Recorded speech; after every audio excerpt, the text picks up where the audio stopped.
bought the first machine at 17. So a new Haas DM2 vertical mill. That showed up. I'd never seen a real CNC in person before then. So that was Where did it show up? Like, it showed up to where? I mean, you're 17 years old. Did you have your own house or? my dad had a warehouse, so it was on the property. So I got to go Okay, section so off a so it portion. was a warehouse for his job, Yes. and Yes, so and I then you got to were go able to get some space in it? section off a portion of it, build walls, put in electrical, run lights, air, get it all hooked up for this machine that I had never seen a real machine in person, but I knew I would be able to figure it out just from YouTube videos. So then that's sort of what started it all.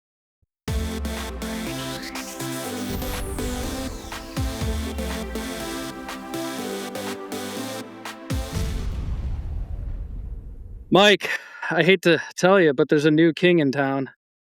Oh, no, who? Yeah, I the am Tulsa king King of is Idaho.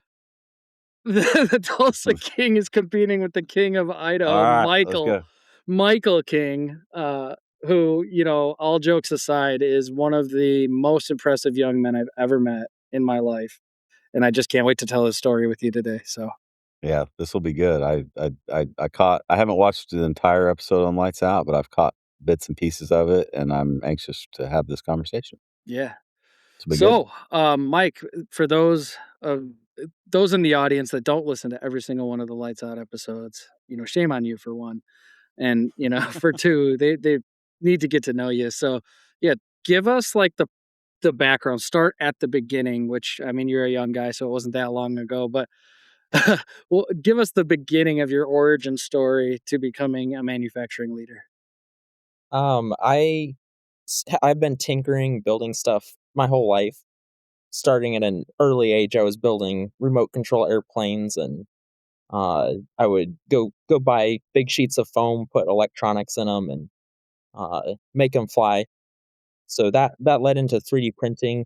Continued doing that from when I was around 10 to 15, roughly, learning Fusion 360 design, all sorts of stuff like that for my personal projects. So then that sort of ignited a passion for building things and figuring out how I could continue building better things out of stronger materials, uh, which eventually led To into make your planes fly better? yes, yeah. So That's so awesome. from That is 3D cool. printing, I wanted to do carbon fiber and build little drone frames. So that led into a CNC router. I think I was 16 with that one.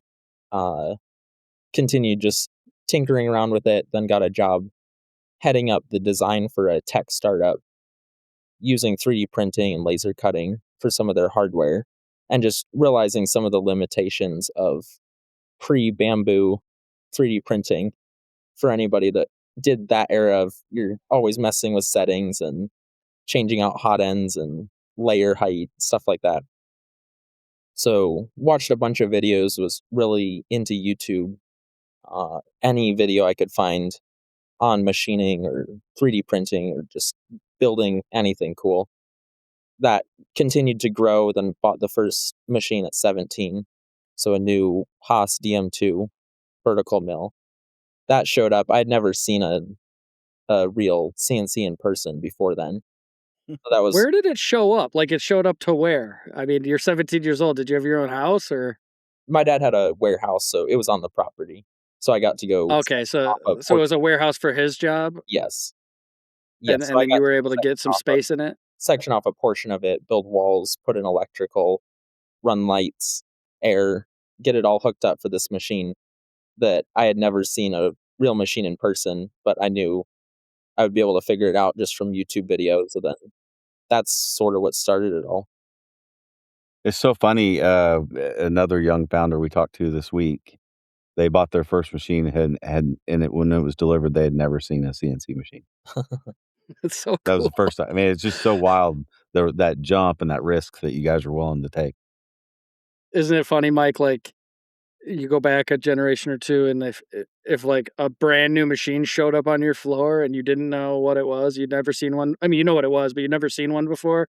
You're not like, oh, I'll just figure out how to run this with YouTube. Right. Back No. then, Yeah. you would just be like, "What do I do now?" Yeah. Where do I plug it in?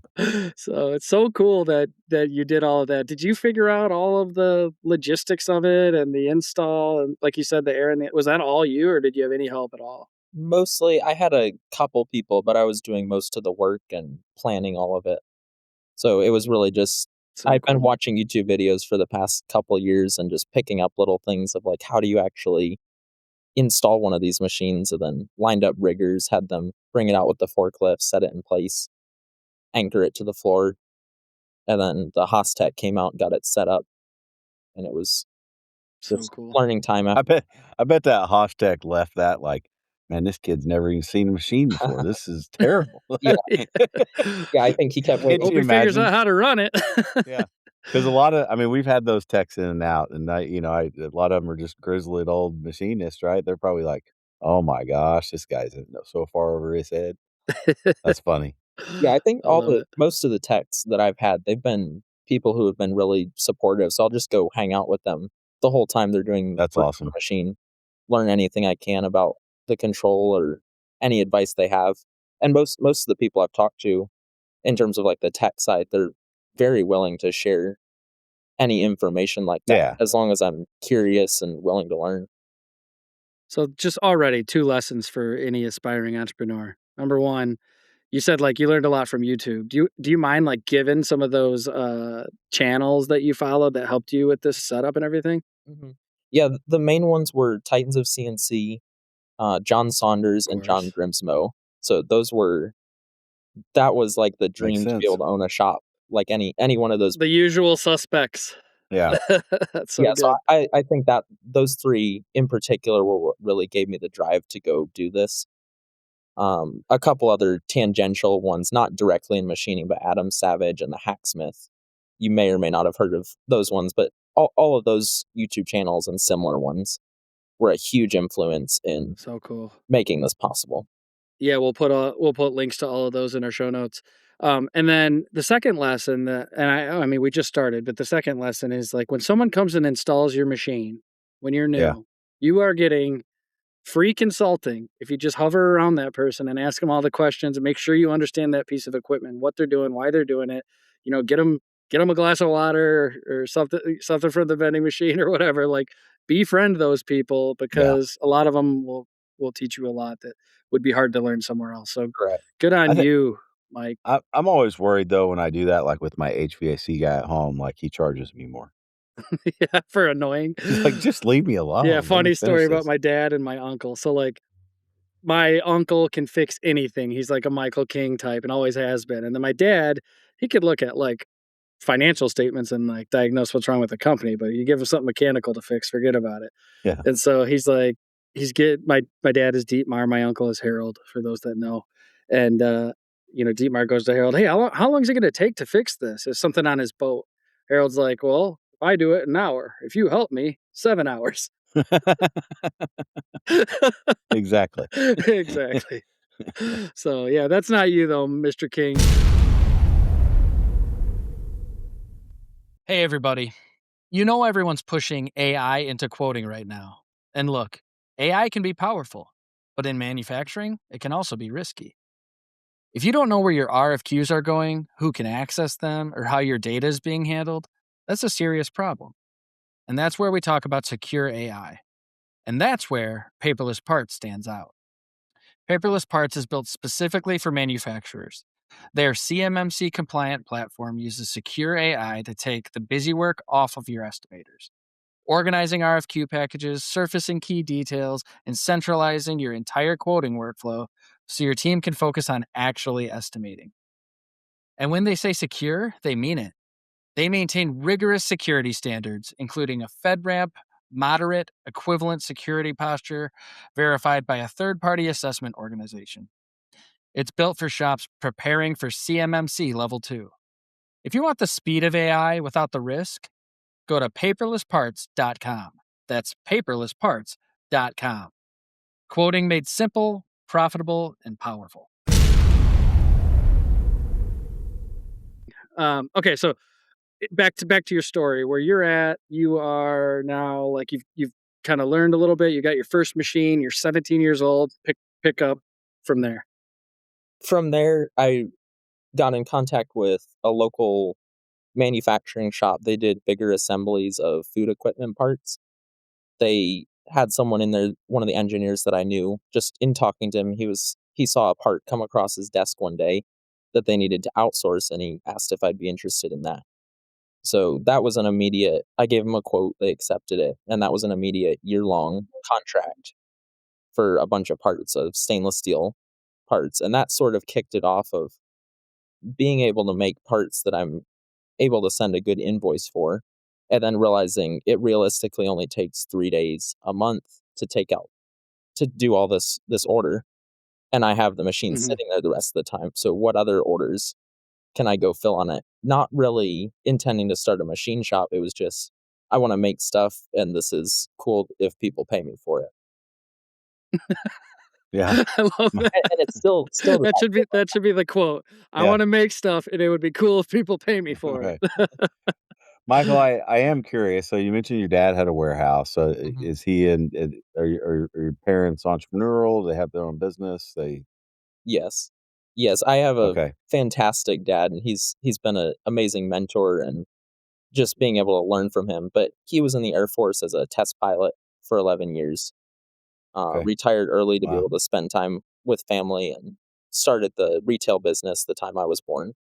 So he's been doing online Okay. retail for 20 years and successfully Okay. running that business. So getting to grow up in that has been a large part of what shaped the way I do things. Yeah, sure. And then did anybody throughout this time where you're just kind of getting started did anybody say, "Hey, are you sure you want to do this?" I mean, like, was there anybody coming at you and going, "Yeah, is this really a good idea?" Pretty much everybody I talked to didn't know what G code was. Like, Okay. I really didn't talk to any machine shop people. Like, it was all the feedback I got was just people who thought it was cool. Of I would show them parts and really no concept of how it was made, but I was off making Yeah. it. So I think So cool. if I had been around more of those people where they actually knew how hard this was gonna be, I might have gotten more of that. But all the feedback I got that I can remember, it was all very positive and encouraging. Yeah. No, that's That's awesome. so good. Where were you at then after that first machine? With that first machine, I was sort of part-time for the next couple years. So during that time, became a firefighter, rope rescue tech, hazmat operator, drone pilot, licensed drone pilot, HVAC technician. So got all the certifications for all of those. Got married during that time.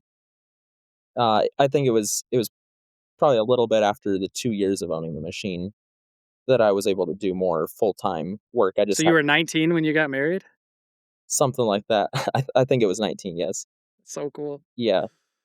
How'd you meet your wife? Through school. So we grew up together, and uh didn't really talk much, but then decided I wanted to get married right out of high school, so graduated and got married the later that year. So you didn't talk to her much, and then you just decided you wanted to get married, or? I mean, we were around each other, but yeah, I Yeah. was focusing on work. I wasn't focusing on trying to go be in a relationship before I was ready. So I waited very intentionally of I'm gonna wait, finish out school strong, and then I'll go get married after that.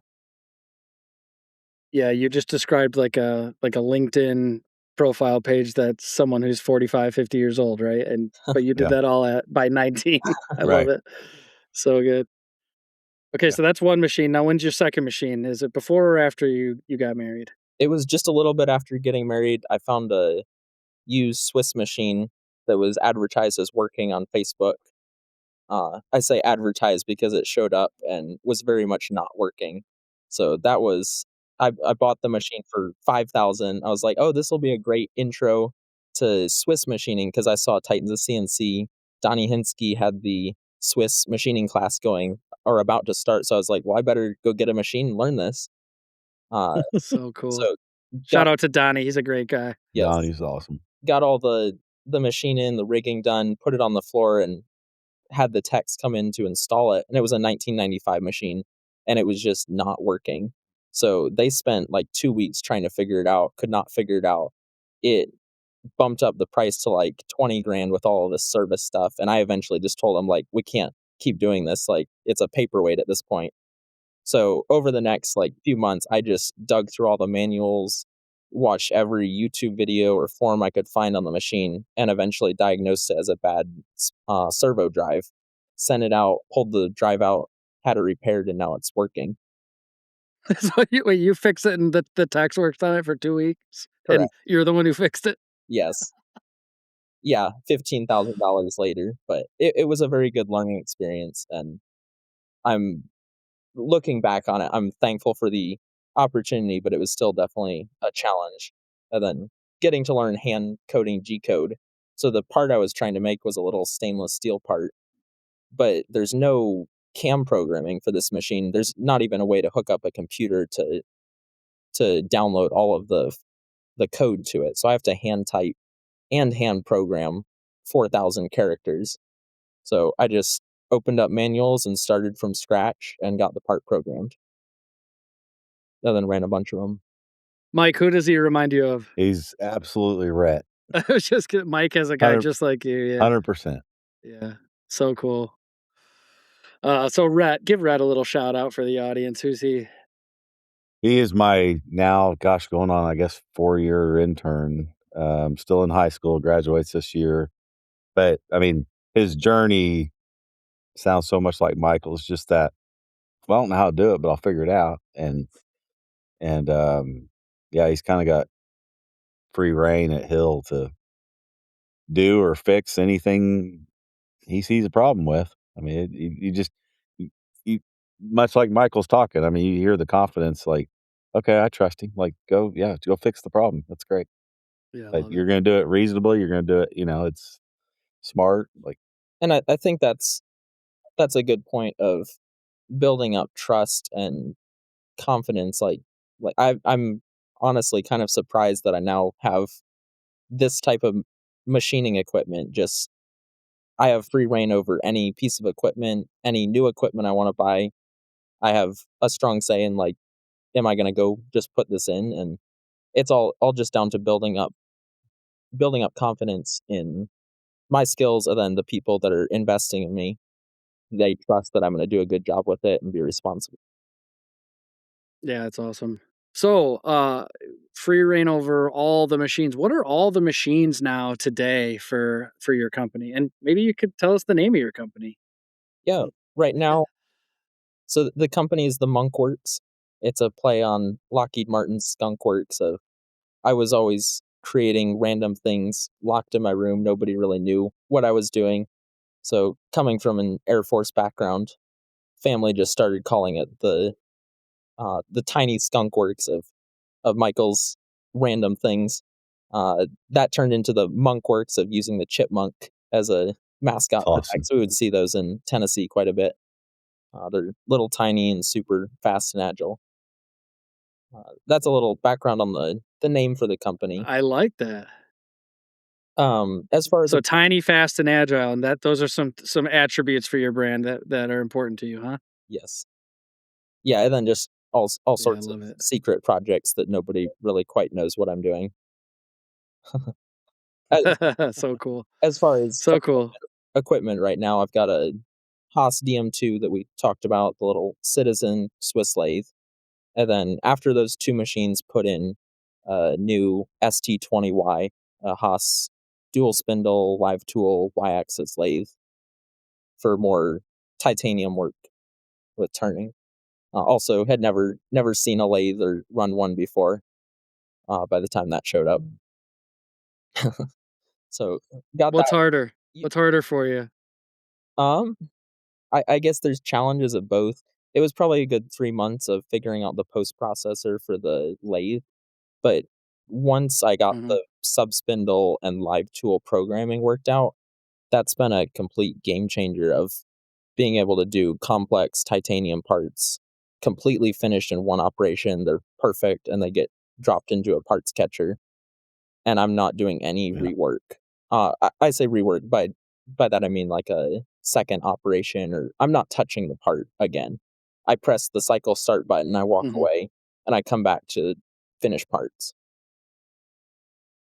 So that's been a really Love it. amazing stuff. machine, just getting to learn that, and got to go spec it out as a new machine, so decide what options to put on it. Been really happy with that machine. And then the most recent one is a used Matsura MX330, so a 5-axis, a little bit bigger machine. Still, I think small on the 5-axis side, but for the type of stuff I'm doing, it's a good fit. And Is that a 300 millimeter pallet? Yes.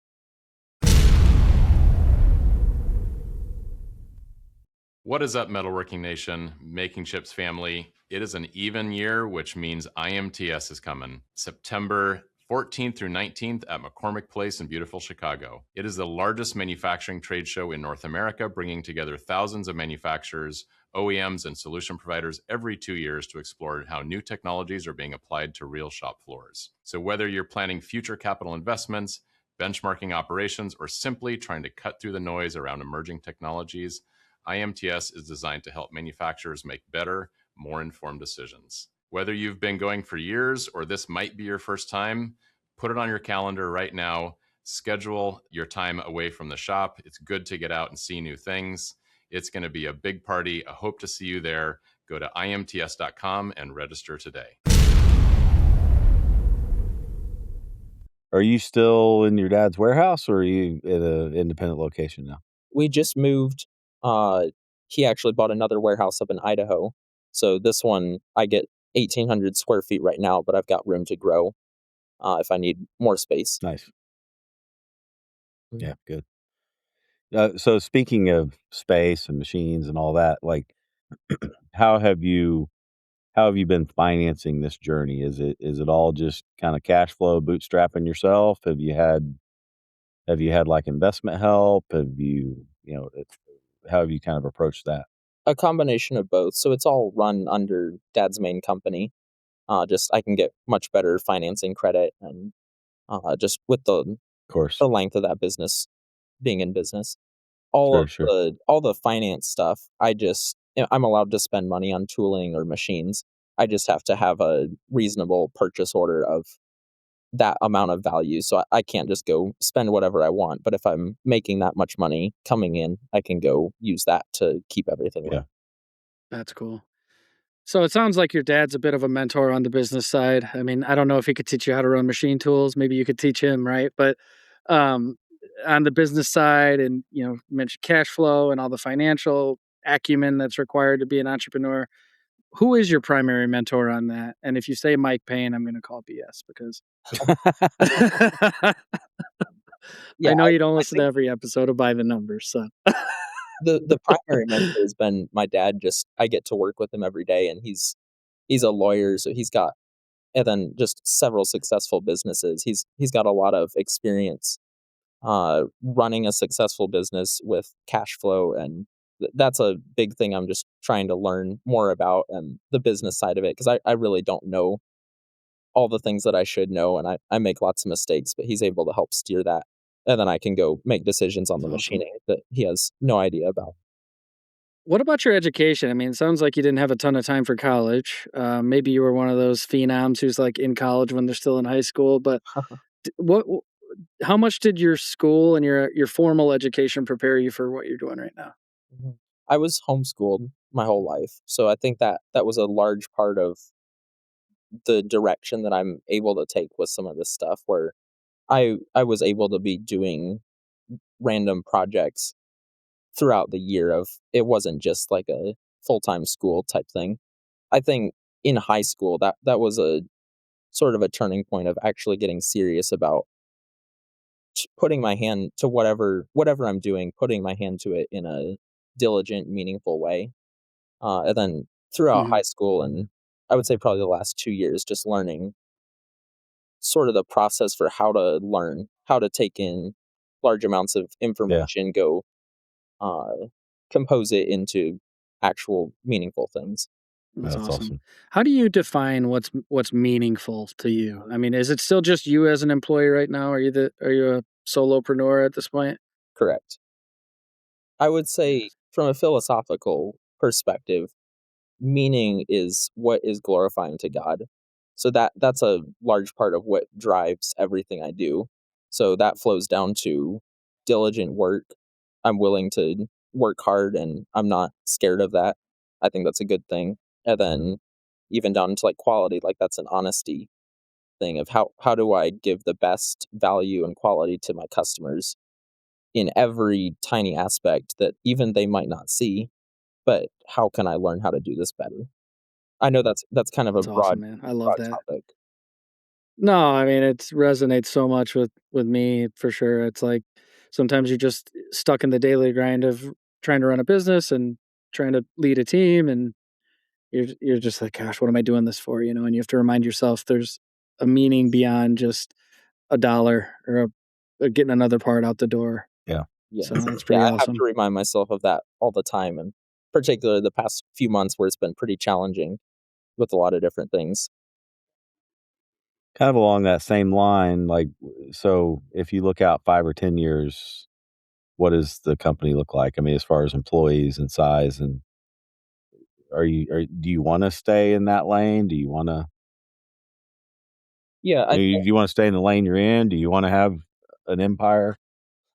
I think some of the lessons I've learned, even as recently as the past 2 months of I'm starting to take on more work, but the systems and processes aren't really there to be able to handle that successfully with everything being in my mind of I can run parts, I can make good parts, but once it starts scaling past 5 active jobs at a time, I start losing track of small details. So I think really focusing on process and figuring out a way that I can step back from the active using my brain to make this whole thing function and put in systems that let it function even if I'm not specifically interacting with every little detail, where I would still be in all those roles. So I don't plan to stop working or anything, but being able to have Yeah. it so it's not entirely dependent on me. And then most likely scaling Right. Hmm. to a few more machines, hopefully hiring a couple people to help take some of that workload. And then automation is a huge focus right now. That's so good. Where's Paul at, Mike? I I know, mean, he's right? he's like, well, I want to develop systems and processes to Right. scale beyond myself, and I just feel like Paul would be like, oh, I love this guy. Yeah. Yeah, yeah. So good, man. The And so wise for you to understand that. There's a lot of people who just keep pouring it on, pouring it on, pouring it on, and then they break. Eventually, there's that Sure. one straw that breaks the camel's back, and they screw up something massive because they're just trying to do way too much. I think you operate with so much wisdom for such a young guy. It's pretty cool. So, you talked about, I mean, obviously, you've seen some nice growth so far. You've talked about, kind of future growth goals. Where have you found your growth? So, you mean, starting out, you said you were making stuff you thought was cool and showing it to people, Mhm. right? I'm sure that led to some of your first jobs, like, "Oh, make this for me," but, like, what's that pattern for you now? Like, how are you getting work? And Really just talking to people. Uh, I'll show somebody a part, or I'll deliver a part to a customer that I've already got. They'll go talk to somebody else and show them the parts. And I strive to do really high quality parts and meet their expectations for whatever they need. So I think all the growth so far has just been word of mouth. I've done zero advertising and none of it's come from online. It's just been talking to people and uh, just this morning, I got a phone call from a guy that wants to send me 3 more part families. Got an email last week from a previous customer. They were like, "Hey, can you requote some more parts for us?" So it's just little jobs like that slowly grow, and then when they have a year-long contract, if I've been consistently yeah, delivering quality parts for prototypes or other things, then they're very likely to go send me a purchase order because I built that trust already. sure. It's awesome. Yeah, What, just organic, the old fashioned way. Just do really well for your customers and they'll tell people about it. yeah, what industries are you mostly serving right now? Mostly firearm accessory stuff has been the bulk of contract work and then my own products. Then a few other random outliers, so I mentioned the food equipment stuff. I still do that. Yeah. They just sent me another year-long purchase order for more of those. Gotta Did love you just that. say your own products? You have your own products, and are you selling and marketing your own products? You're not just a job shop? Correct. So the products Okay. I do are high-end titanium suppressor accessories. So some people use those a lot, and I have a bunch of different variations of different thread patterns. Just finding a problem that somebody might have with an interface, making it better and machining good parts for it. And then I just put those up on the website. And same thing with that. I do basically zero marketing. I put a few posts out on Instagram and Reddit where there's some of those communities, but pretty much nothing aside from that. So do you have your FFL manufacturing No, so license, none or of do the you have to for certificates. that? It's all accessories, so I don't have to have any sort of Oh, okay. regulation. Okay. So yeah, but along those lines, I mean, do you have certifications for aerospace or medical or any of the regulated industries? And is that part of your plan as you scale? I think it's definitely just learning more about manufacturing. I definitely want to go that route of higher quality work instead of just chasing volume for cheaper parts. Mhm. Being able to focus on that. So I think that's definitely something I'd like to get to. I don't have the capacity to be able to get those certifications right now until I build out some more robust processes. So that's definitely a focus over this next year of if I can get some of those things in place, that might position me to be able to go approach some of those later this year, next year. Yeah, I'll just play the role of Paul here. Do you have plans to use ProShop? And because like if you basically you get an ERP system like that, Yeah, like and a like quality ProShop management system, specifically, and yeah, and you just get it all built into one and learn how to do it with that process, that system, you'll be kind of inherently qualified for a lot of this stuff. That's been a huge focus of mine over the past 2 months or so of trying to figure out what direction to go. And I think it'll very likely be pro shop, but still trying to figure out, at least for right now, do I build my own system and keep working on that or just jump into something like pro shop, which is some people would say is way more of an ERP than I need as a one person shop.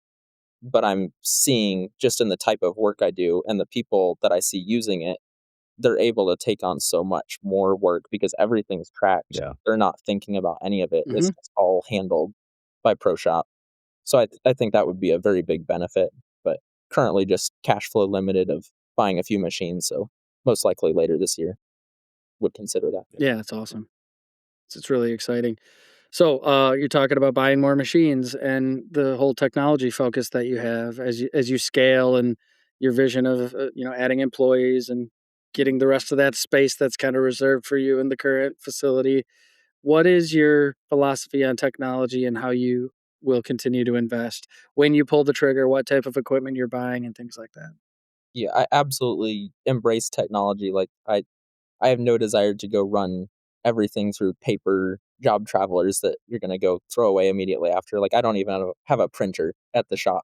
So I'm more than happy to investigate any sort of technology thing that is going to let me be more efficient, especially with just being a one person shop currently running 3 machines. I don't have time to go mess around with stuff that's not going to give me the results I need. So it has to be streamlined if I'm gonna consider it, but most polished technology products, specifically Fusion is what I use, and I'm sure there are all sorts of other CAM packages, but being able to get started with that as an example of one technology thing, like that's huge versus trying to hand code or program something on a machine. Like there's Yeah, no for reason sure. to be doing that when I can go do a full program that's all saved for the next job or for the next time I want to run that in Fusion really fast, way faster than the machine, and it's more accurate. So taking that philosophy from the software machines, I want to get something that's going to be flexible, easy to use, and I'm just going to go invest in those technologies that I feel are going to be able to let me pursue getting more parts done. That's awesome. And what about, like, in the shop, like, on the shop floor? Did you I mean, you recently added that Matsura. How long ago was that? That was right at the same time as the shop move, so 2 months or so Okay. ago. So that's still, it's And all set then up. have you filled that up? Not I yet. mean, are you busy with work? Do you have any contracts for that yet? I'm crazy busy right now, but just trying to get other machines running right now. So that's a lot of the, just when I mentioned the process stuff of just realizing I need to figure out a way to better handle streamlining setting up machines so that I don't have to go spend 3 days setting up a machine for one job. Like, it needs to be a lot more streamlined Mhm. because currently I'm not running any parts on the Matsura and I'm just running them on the Haas uh, mill, and that's got a 5-axis, so I can still do a lot of parts on there. Yeah. Are you looking for work for the Matsura, or are you kind of pumping the brakes? And I guess with the word of mouth, and you talked about systems and processes, you don't exactly have a sales process right now. Mhm. So you can't really create predictable revenue, and you're okay with that right now, but long term you're going to want to build some sales muscle into your organization so Yes, that you can absolutely. know exactly where you want to be, and then you can be a little bit more selective. We call it positive sales pressure. Mhm. You know, you want positive sales pressure, so you're taking on the right kind of work, not just trying to fill excess capacity. Have Yes. you thought about that? Like, as you've got this great piece of equipment and you're excited to fill it with work, but how are you going to do that? Mhm. Yeah, so right now, the limiting factor is just me. So over the next Hmm. 6 weeks, my plan is to put automation on both the Haas mill and the Matsura. That's gonna completely change how I can take on work. So I'll have so much extra machine time capacity with almost no extra labor input on my end.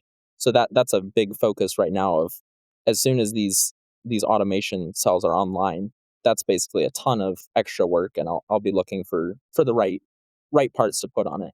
What about have you settled in on any, like, work holding technologies and tooling technologies that you feel like are just kinda maybe giving you an advantage, or that you found, like, just really, really changed the game for you? That's such a deep rabbit hole that I could go talk about for an hour. Yeah. Uh, trying to Well, we've got like 10 more minutes. so so condense it.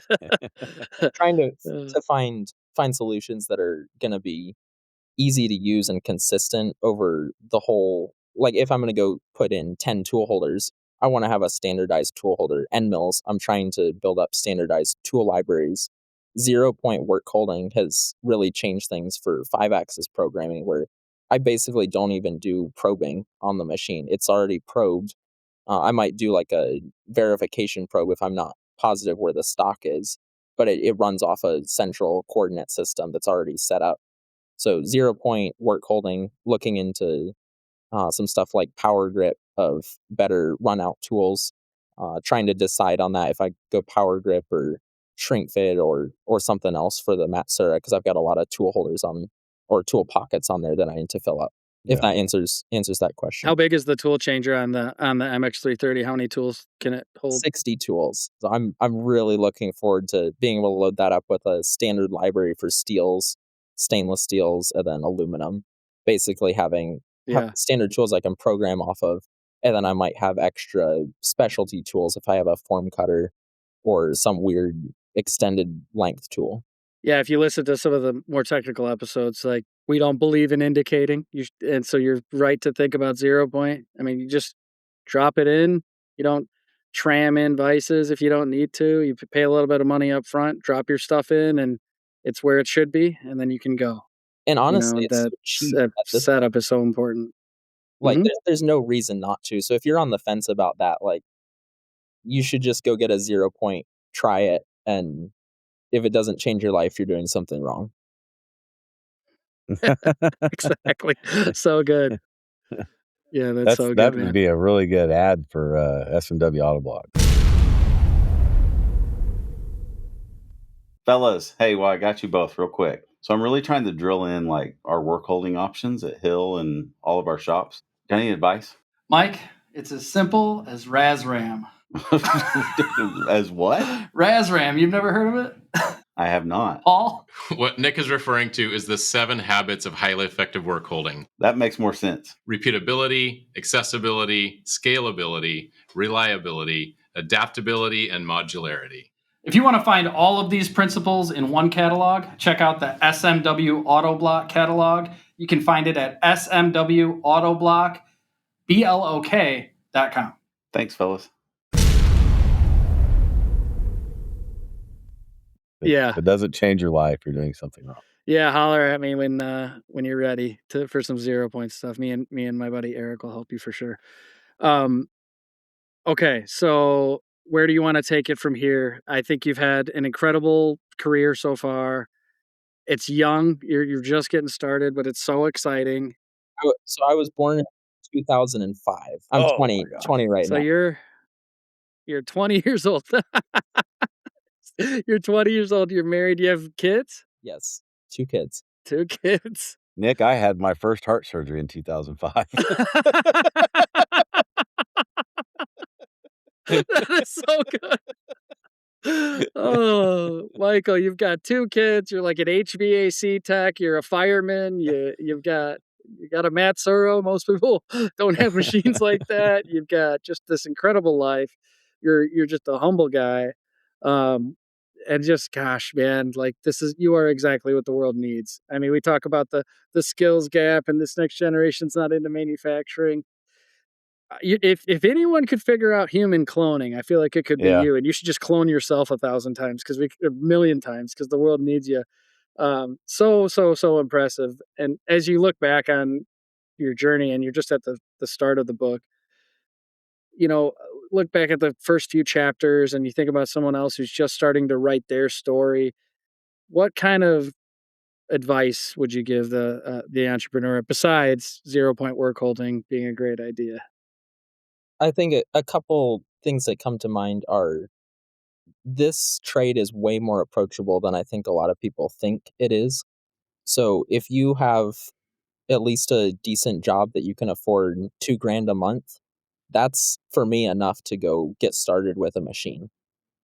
So if you're a young person trying to get into machining, either go work somewhere where they have equipment, they're gonna pay you and let you work there, or if you want to do something, it's very approachable to go put a small machine in a garage, or if you have a building on your property, something like that. And then the other thing is just the financial side of it, where it is a very low barrier to entry, but just keep your overhead really low. If you're gonna start out, and there's very little risk, where if you've got either a machine payment or an outright purchase of a used machine, if that's covered, and if you're in a garage, you basically have zero overhead and you can go grow it at your own pace with very little risk. So if you're considering doing something like this, I think it's very attainable. Watch all sorts of YouTube videos, podcasts. There's so many resources out there, and even just asking people if you can find some local people, or there's so many people that'll help figure that out and help you make decisions with stuff. Man. Yeah. Well, and I think you nailed it so well with the industry being so approachable, right? I mean, we talk about it, gosh, it feels like weekly, just how this industry just gives and gives and gives to one another. And you obviously have gotten a lot of that, and you're doing that out for others now. It's it's pretty incredible. It's awesome. I met you at the Boombastic show. And Mr. Titan actually introduced us, so I thought that was cool because I had no idea who you guys were. Mr. Titan. I love this guy. Mr. You're so respectful. Yeah, so he introduces us, and I'm like, yeah, Titan's always got an entourage crowd following him, asking him questions and stuff. But by the end of the week, so many people had heard your story. You had like the second biggest crowd hovering around you. Everyone's like, oh, we got to meet this young kid, this phenom who's doing so well. You had like a portfolio of parts, right? Yeah, he had like a little kit. It was sweet. Isn't that right? Didn't you have was it a fishing box or? Yeah. Yeah. I think I met you when Titan introduced you to Nick. Mm-hmm. It's just so cool, man. Well, gosh, thank you so much for sharing your story. And, you can always reach out to Mike or me or Paul. You're trying to figure out what's the right system for you, the right kind of tech stack to get you organized and allow you to scale beyond where you're at today. I mean, Paul is absolutely your guy. Mike's got a lot of insight on that too. And then, you mentioned, hey, what about grants? As I look into adding automation, you and I have had some great conversations, but Mike is like the grant guy, so he's always available. And then for me, I mean, you call me for anything. And when it comes time to Don't know what automation, you need from him, but you can call him. yeah. When it comes time to like automation or work holding, I might be able to help you. Other than that, I should be getting advice from you. So, just love you, dude. You're a really impressive guy, and I'm happy to share your story with the world on making chips. Well, thank Yeah, you. thanks for sharing it. It's good inspiration.